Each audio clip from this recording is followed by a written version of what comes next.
Well, congratulations Thank on your you. new appointment. Thank you. And can you tell me, why is this change happening? After your like more than 1 year as general manager at FilmOne.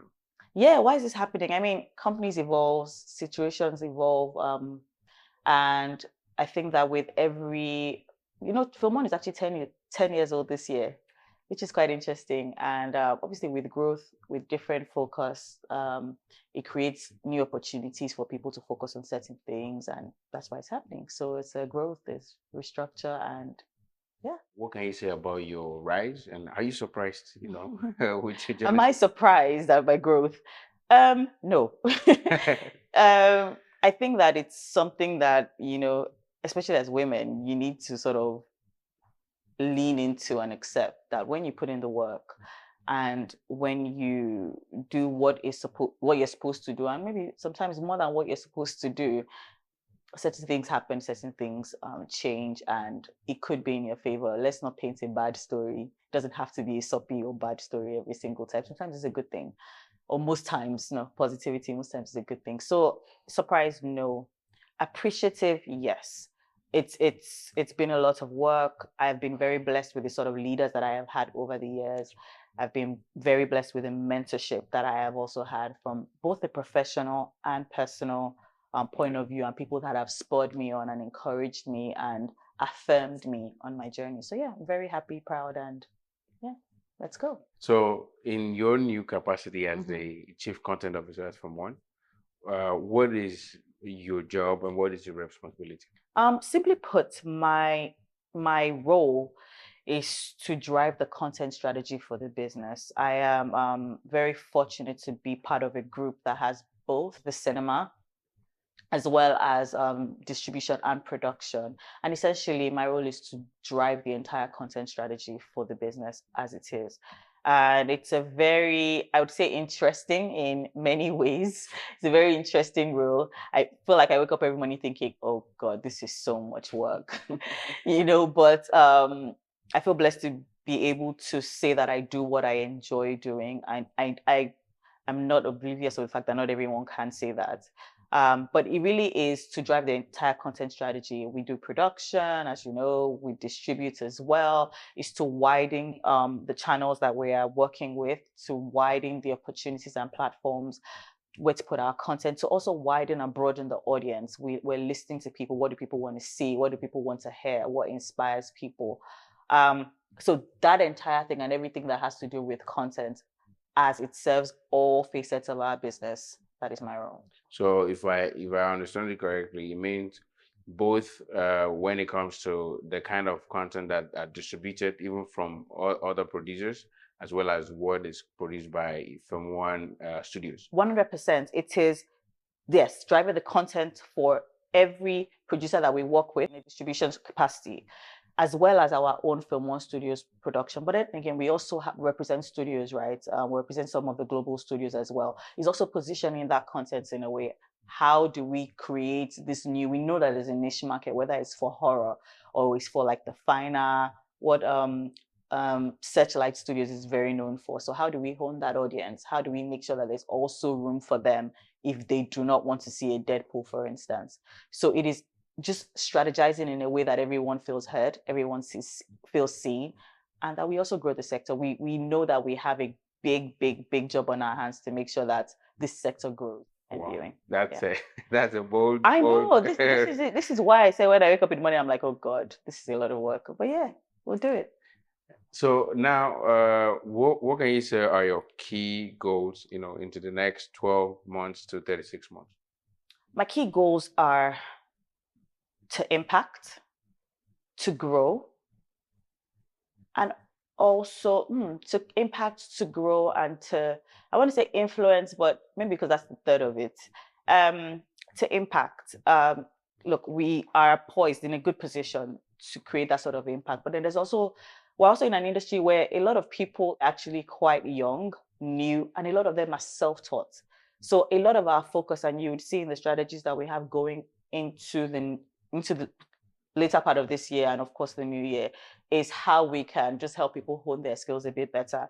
What can we use to, we have a very young team. So what the people that we have employed are, a lot of them are green, a lot of them are just passionate about it. So what can we do with that passion and how can we transform it into the skills and stuff like that? The second point is to grow.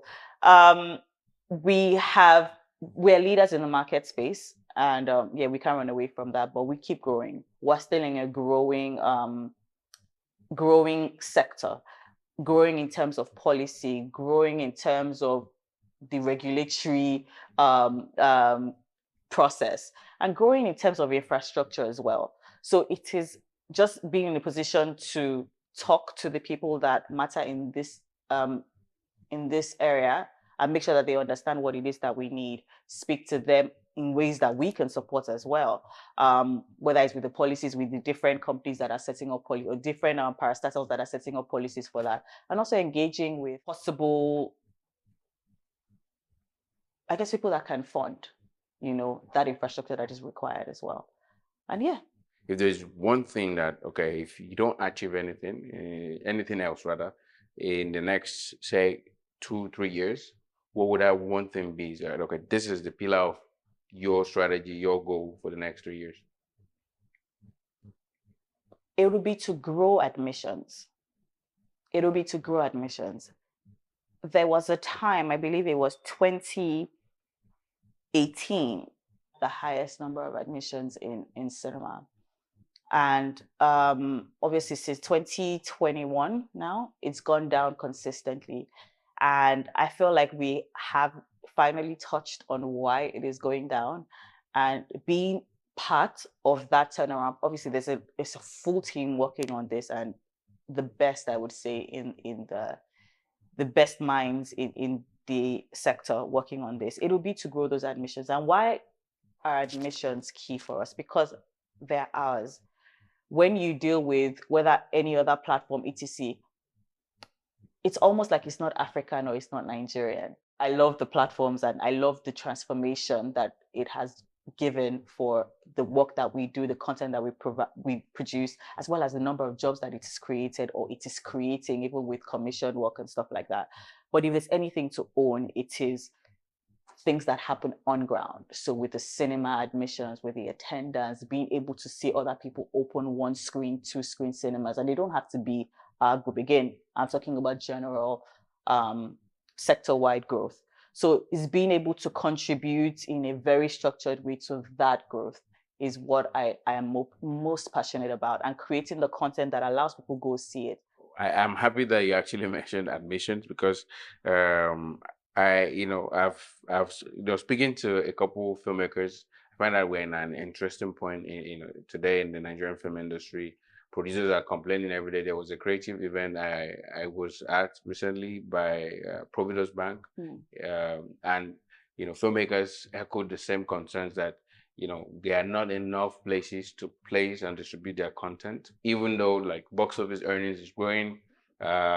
So how do you plan to balance this, and what role will the content side of things, your role, play in the overall balance of making producers happy, giving them more options, and also, of course, appealing to the audience? That's a very loaded question. With the platforms, right? Look, I don't know that we will ever find ourselves in a situation where there will be more platforms than content, because we have no matter what people are filming, no matter what people are shooting, how uncertain the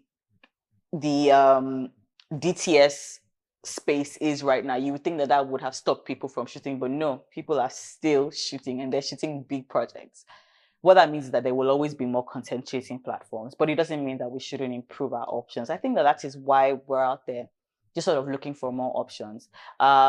We are very, very encouraging about when new platforms, there are a few African platforms actually over the past 6 months that have even come and set up, and they've asked for, some sort of licensing model advice. How should we structure this, etc.? And I'm not gaining anything until you take off.